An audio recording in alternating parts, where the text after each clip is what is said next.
வணக்கம். இன்று நீங்கள் கேட்க இருப்பது சாண்டில்யன் அவர்களின் மலைவாசல். அத்தியாயம் 47. 2 கடிதங்கள். அஜிச்சந்திரன் பிரவேசம் ஆசையாக தாவிய பழுதேவை திடீரென தடை செய்ததன்றி காமினிக்கும் சிறிது சங்கடத்தையும் குழப்பத்தையும் விளைவித்தது. உபாத்தியாயனுக்கு கூட நிலைமை கொஞ்சம் உபத்திரவமாகவே இருந்தது. சட்டென சம்பாஷணையை துவக்க முடியாமல் காமினியையும் பழுதேவையும் ஒரு வினாடி மாறி மாறி பார்த்தான். காமினி தலை கவிழ்ந்து நின்றிருந்தாள். பல்தேவுக்கு என்ன செய்வதென்று புரியாமையால், உபாத்தியாயரே தாங்கள் என்று ஏதோ பேச ஆரம்பித்து மேலே எதுவும் சொல்லத் தெரியாமல் திண்டாடினான். உள்ளே வந்தது பிசகுதான் பல்தேவ் என்ற உபாத்தியாயனே பல்தேவின் வார்த்தையை முடித்ததன்றி மேலும் சொன்னான். புருஷனும் மனைவியும் தனித்திருக்கும் போது அனுமதியின்றி பிரவேசித்தது தவறுதான். ஆனால் நீண்ட நாளுக்கு முன்பு மிக விபரீதமான சந்தர்ப்பங்களில் பிரிந்த உங்களுக்குள் இவ்வளவு திடீரென சமரசம் ஏற்படும் என்று நான் எதிர்பார்க்கவில்லை. எப்படி இருந்தாலும் நீங்கள் இருவரும் சேர்ந்து வாழ்ந்தால் அதைவிட மகிழ்ச்சி தரக்கூடிய விஷயம் வேறு எதுவும் இல்லை என்றான். இப்படி பல்தேவுக்கு பதில் சொல்லி முடித்ததும் உபாத்தியாயன் காமினியின் மேல் கண்களை ஓட்டினான். உணர்ச்சிகளை ஊசி முனையில் நிற்க வைத்து உயிரையும் மானத்தையும் ஊசலாட்டும் சந்தர்ப்பங்கள் பலவற்றை சமாளித்து கொண்ட காமினிக்கு இந்த சில்லறை சங்கடத்திலிருந்து மீள அதிக நேரமாகவில்லை. அஜிச்சந்திரன் பேச்சு பாதியில் இருக்கையிலேயே சுயநிலைக்கு வந்துவிட்ட காமினி உபாத்தியாயனை நன்றாக ஏறெடுத்து பார்த்தாள். நானும் தங்களை இவ்வளவு சீக்கிரம் எதிர்பார்க்கவில்லை உபாத்தியாயரே. சித்ரா தேவியிடம் சற்று நேரம் பேசிக் கொண்டிருந்து விட்டு வருவீர்கள் என்று நினைத்தேன் என்று கூறினாள். அவள் பேச்சை தொடர்ந்து அவள் இதழ்களும் பரிகாச புன்முறுவல் செய்ததை பார்த்த பல்தேவ் உபாத்தியாயனை காமினி பதிலுக்கு வாட்டி விட்டதாக நினைத்து பல்லை இழித்தான். அவன் சிரிப்பு காமினிக்கு பெருத்த வேதனையாய் இருந்தது. உபாத்தியாயன் கூட தெய்வ சங்கல்பத்தை நினைத்து இத்தனை அசட்டுக்கு இத்தனை புத்திசாலி பெண் பெண்டாட்டியாக வாய்த்தாளே என்று ஆச்சரியப்பட்டதன்றி காமினியின் அதிர்ஷ்டத்தை எண்ணி பெருமூச்சும் விட்டான். அவன் பெருமூச்சின் காரணத்தை புரிந்து கொண்ட காமினியின் முகத்திலும் துயரச் சாயை படர்ந்தது. காமினியின் மனதை மேலும் புண்படுத்த இஷ்டப்படாமல் உபாத்தியாயன் பல்தேவை பார்த்து, பல்தேவ், நானும் காமினியும் பேச வேண்டிய ராஜ்யாங்க விஷயங்கள் பல இருக்கின்றன. ஆகையால் நீ வீட்டுக்கு போ. இனிமேல் நீ இங்கு வந்து போக தடை இருக்காது. எப்பொழுது வந்தாலும் உன்னை உள்ளே அனுமதிக்கும்படி வீரர்களுக்கு உத்தரவிட்டு விடுகிறேன் என்றான். தன் மனைவி பெரிய அதிகாரியாய் இருக்கும்போது உபாத்தியாயன் அப்படி தன்னை விரட்டுவதை பல்தேவ் ரசிக்கவில்லை. ஆகவே காமினியை நோக்கி, நான் போக வேண்டியதுதானா என்று சற்று வியப்பாகவே கேட்டான். உபாத்தியாயர் சொன்ன பிறகு அதில் சந்தேகம் எங்கிருந்து வந்தது என்று கேட்டாள் காமினி.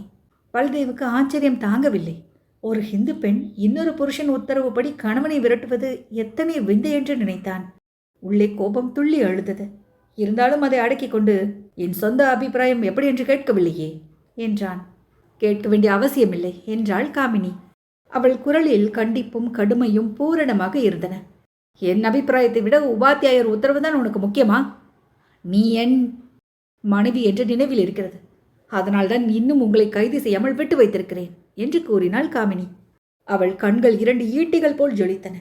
அவள் சீற்றம் பல்தேவின் படபடப்பை அதிகப்படுத்தவே, அவ்வளவு தூரத்துக்கு வந்து விட்டாயா? உபாத்தியாயருடன் இந்த மாளிகையில் தனியாக இருப்பதாக உத்தேசமா? வில்லவர் குலத்தார் இதை பார்த்தால் என்ன சொல்வார்கள் என்று இறைந்தான்.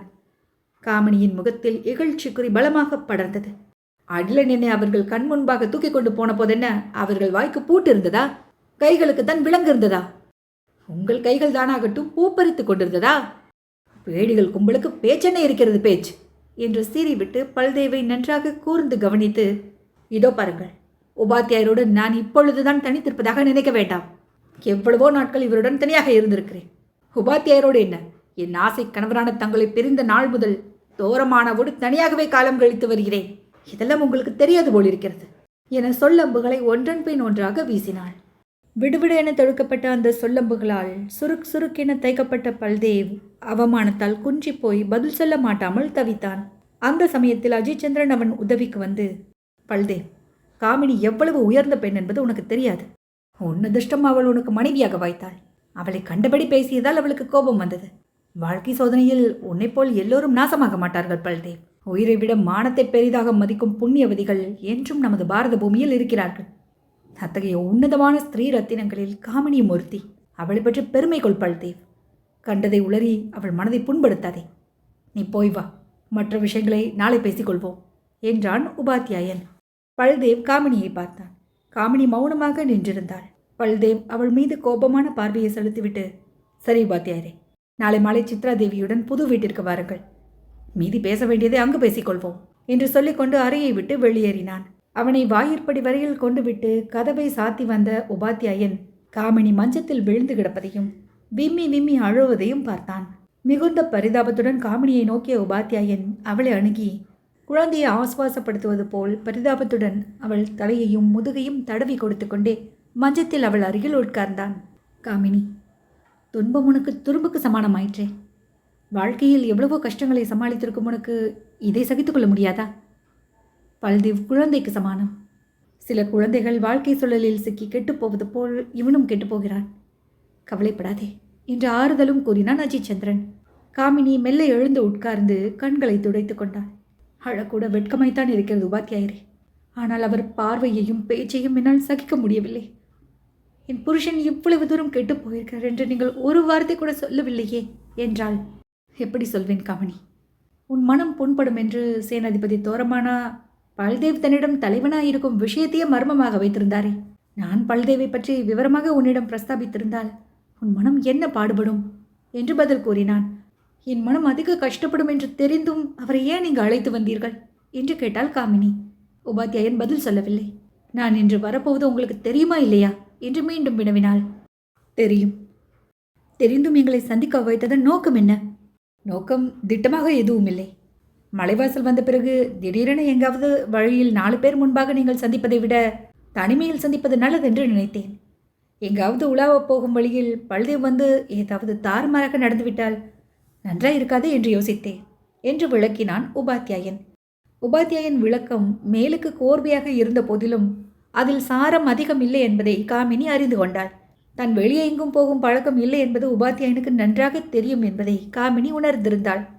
அப்படி இருக்க தான் பல்தேவை சந்திப்பது குதிரை கொம்புதான் என்ற விஷயத்தையும் உபாத்தியாயன் அறிவான் என்பதிலும் அவளுக்கு சந்தேகம் எதுவும் இல்லை. ஆகவே அஜித் சந்திரன் பேச்சை காமினி எள்ளளவும் நம்பவில்லை. தன் வார்த்தையில் ஒரு அக்ஷரத்தை கூட காமினி நம்பவில்லை என்பதை உபாத்தியாயனும் அறிந்திருந்தான். ஆகவே அத்துடன் பல்தேவை பற்றிய பேச்சை மூட்டை கட்டி, காமினி, நாம் பேச வேண்டிய முக்கியமான ராஜாங்க விஷயங்கள் இருக்கின்றன என்றான். சொல்லுங்கள் என்றாள் காமினி. தோரமானா இங்கு எப்பொழுது வருவார்? சமீபத்தில் வரமாட்டார். வரவேண்டிய அவசியமும் இல்லை. வாஸ்தவம். அந்தரங்க அதிகாரி வந்த பிறகு அதிகாரிக்கு என்ன வேலை இருக்கப் போகிறது? அந்தரங்க அதிகாரியோடு உத்தரவுகளை நிறைவேற்ற உபசேனாதிபதியும் இருக்கும்போது அதிகாரிக்கு இங்கு என்ன வேலை இருக்க முடியும்? 2 பேருக்கும் மீறிய விஷயங்கள் ஏற்பட்டால் அவற்றில் ஒரு தீர்மானத்துக்கு வர அதிகாரியே நேரில் இருந்தால் நன்றா இருக்கும் அல்லவா? அப்பேற்பட்ட விஷயம் ஏதாவது இருப்பது திட்டமாக தெரிந்தால் சேனாதிபதியை வரவழைக்க அதிக நேரமாகாது. அவள் பதிலை கேட்ட உபாத்தியாயன் புருவங்கள் ஆச்சரியத்தால் சட்டென சற்று உயர்ந்தன. அவன் பார்வையிலும் ஏதோ சந்தேகம் கலந்திருந்தது. இரண்டையும் காமினி கவனித்திருந்தாலும் கவனிக்காதவள் போலவே இருந்தாள். சரி காமினி, நினைத்த மாத்திரத்தில் சேனாதிபதி இங்கு வர முடியுமானால் சரிதான். மலைவாசல் இப்பொழுது இருக்கும் நிலைமையில் சேனாதிபதி அவர்கள் இங்கு இருந்தால் சௌகரியமாயிருக்கும் என்றான் அஜித் சந்திரன். யாருக்கு சௌகரியமாயிருக்கும்? சதிகாரர்களுக்கா என்று காமினி கேட்டாள். சதிகாரர்களை பற்றி தான் உனக்கு முன்பே எழுதிவிட்டேன். கிங்களன் மலைவாசலை தாக்குவதனால் சமாளிக்க உபசேனாதிபதி இருக்கிறீர்கள். படைபலம் இருக்கிறது. ஏதாவது சந்தேகம் ஏற்பட்டால் தீர்த்து வைக்க அந்தரங்க அதிகாரி இருக்கிறீர்கள். அது சரி. ஆனால் கிங்களன் தாக்குதல் அவ்வளவு சுலபமாக முடிந்துவிடாது. மலைவாசலில் நம்மிடம் இருக்கும் படைகளைப் போல் கிங்களனிடம் 3 மடங்கு அதிக சைன்யம் இருக்கிறது. கிங்களனுடைய ஒற்றர்கள் அடிலன் பிள்ளையை கண்டுபிடிக்க சகல முயற்சிகளையும் செய்து வருகிறார்கள். அடிலன் மகன் அவர்கள் கையில் சிக்கினால் அவனை இங்கு தலைவனாக்கும் பாவனையில் ஹீனர்கள் சாரி சாரியாக பாரத நாட்டுக்குள் பாய்வார்கள். மீண்டும் பழையபடி உயிர் நாசம், பயிர் நாசம், மலைவாசல் பற்றி எரியும் என்றான் உபாத்தியாயன். உபாத்தியாயன் சொல்லும் ஆபத்து உண்மையில் இருக்கிறது என்பது காமினிக்கும் தெரியும். அவள் முகத்தில் தீவிர கவலை படரவே அவளும் மெல்ல ஒரு செய்தி சொன்னாள். உபாத்தியாயரே, இதுவரை நமது கண்காணிப்பில் இருந்து வந்த அடிலன் பிள்ளையும் எங்கேயோ மறைந்து விட்டான். ராகுலனை விசாரிக்க வேண்டியபடி விசாரித்தோம். அவன் குறிப்பிட்ட எந்த இடத்திலும் சித்ராவின் தம்பி கிடைக்கவில்லை. அவன் கிடைத்தால் உடனே கொன்று விடும்படி தோரமானா உத்தரவிட்டிருக்கிறார் என்றாள். உபாத்தியாயன் மிகுந்த சிந்தனையோடு ஆசனத்திலிருந்து எழுந்தான். சிறிது நேரம் பேசாமல் அறையில் உலாவினான். பிறகு, சரி காமினி, நடந்துவிட்டதை பற்றி கவலைப்பட்டு பயனில்லை. அடிலன் பிள்ளையின் தலைச்சொலி இப்படி என்றால் யார் என்ன செய்ய முடியும்? இந்தா என்று சொல்லிக்கொண்டே இடையில் செருகியிருந்த 2 கடிதங்களை எடுத்து காமினியின் கையில் கொடுத்து, இந்த 2ம் இன்றிரவே சேனாதிபதிக்கு போய் சேர வேண்டும் காமினி, மிக அவசரம் என்றான். காமினி கடிதங்களை வாங்கி பார்த்து, முத்திரை வைத்திருக்கிறீர்கள்? அப்படியானால் எனக்கு கூட தெரியக்கூடாத ரகசியம் என்றாள். ஆம் காமினி, கடிதங்களை உடனே அனுப்பிவிடு. நேரமாகிறது, நான் படுத்துக்கொள்கிறேன் என்று கூடத்தை விட்டு கிளம்பி தன் அறையை நோக்கி நடந்தான். அவன் போவதை பார்த்து கொண்டிருந்த காமினி அஜிச்சந்திரன் தலை மறைந்ததும் எழுந்திருந்து தன் அறைக்கு சென்றாள். காமினியின் அறை கதவு மூடப்பட்டதும் உபாத்தியாயன் மெல்ல தன் அறையிலிருந்து வெளியே வந்து அவளிருந்த அறையின் சாளரத்தருகில் வந்து நின்று கொண்டான்.